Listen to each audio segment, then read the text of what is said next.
learned Pythagoras theorem for the right angle triangle where your C is equal to under root a square plus b square.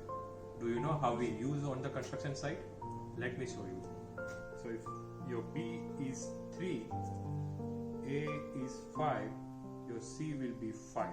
So what we do on site is we fix the first center line, and for the another center line and the diagonal axis we try to match them with the number, and at the end you get the right angle on site.